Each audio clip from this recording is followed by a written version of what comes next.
Di sebuah kerajaan yang makmur bernama Aldoria, kehidupan rakyatnya penuh dengan kedamaian dan kebahagiaan.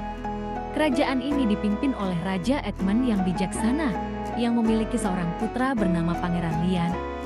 Pangeran Lian terkenal sebagai pahlawan muda yang gagah berani dan sangat disayangi oleh rakyatnya.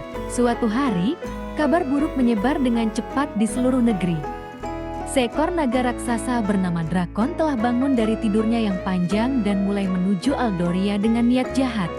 Drakon, yang dikenal karena kebrutalannya, bertekad untuk menghancurkan kerajaan dan menjara semua yang dimilikinya.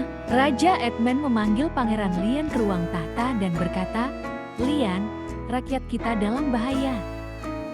Drakon akan tiba di kerajaan dalam waktu dekat. Hanya engkau yang bisa menghadang naga itu dan melindungi Aldoria." Tanpa ragu, Pangeran Lian mengenakan baju zirahnya dan menghunus pedang legendaris keluarganya, Dragonban. Dia kemudian berangkat menuju perbatasan kerajaan, tempat Drakon terlihat terakhir kali. Di pinggir laut yang berbatasan dengan Aldoria, Pangeran Lian menunggu kedatangan naga itu.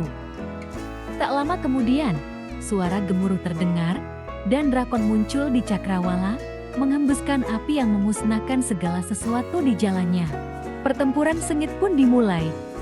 Drakon mengeluarkan semburan api yang menghanguskan. Namun Pangeran Lian dengan cekatan menghindar dan membalas dengan tebasan pedangnya. Drakon mencoba mencengkeram Lian dengan cakarnya yang tajam. Tetapi pangeran itu menangkis serangan tersebut dengan perisainya. Pangeran Lian tidak menunjukkan tanda-tanda menyerah. Dengan strategi dan keberanian, dia berhasil membuat naga itu terjatuh ke tanah. Drakon mengomarah dan menyerang kembali dengan kekuatan penuh. Namun, Pangeran Lian sudah siap. Dia mengarahkan pedang Dragonban langsung ke jantung naga itu. Namun, saat Lian hendak memberikan serangan terakhir, mata mereka bertemu. Dalam tatapan Drakon, Lian melihat sesuatu yang tidak pernah dia duga. Rasa takut dan kelelahan. Pangeran Lian menahan serangannya dan berbicara dengan suara keras. "Mengapa kau menyerang kerajaan kami? Apa yang sebenarnya kau inginkan?" Drakon, yang selama ini tidak pernah diajak bicara oleh manusia, terdiam sejenak. Kemudian dengan suara yang dalam dan bergema, dia menjawab, "Aku tidak menginginkan kehancuran. Tapi aku lapar dan terusir dari tempatku oleh manusia lain yang serakah. Aku hanya mencari tempat untuk hidup." Pangeran Lian, dengan kebijaksanaan yang diwarisi dari ayahnya, menyadari bahwa kekerasan bukanlah jalan keluarnya. Dia menawarkan kesepakatan kepada Drakon, "Jika kau berjanji untuk tidak menyerang kerajaan kami akan membantu mencarikan tempat baru untukmu dan menyediakan makanan yang kau butuhkan." Drakon mempertimbangkan tawaran itu, dan akhirnya, dengan anggukan kepala yang besar, dia setuju.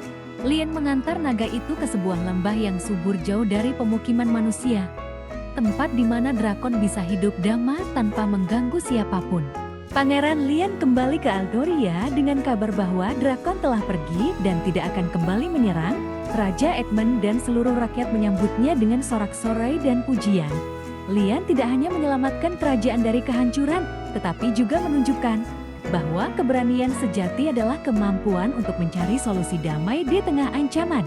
Kerajaan kembali damai, serta kisah Pangeran Lian yang gagah berani dan bijaksana diceritakan dari generasi ke generasi, sebagai simbol keberanian, kebijaksanaan, dan perdamaian.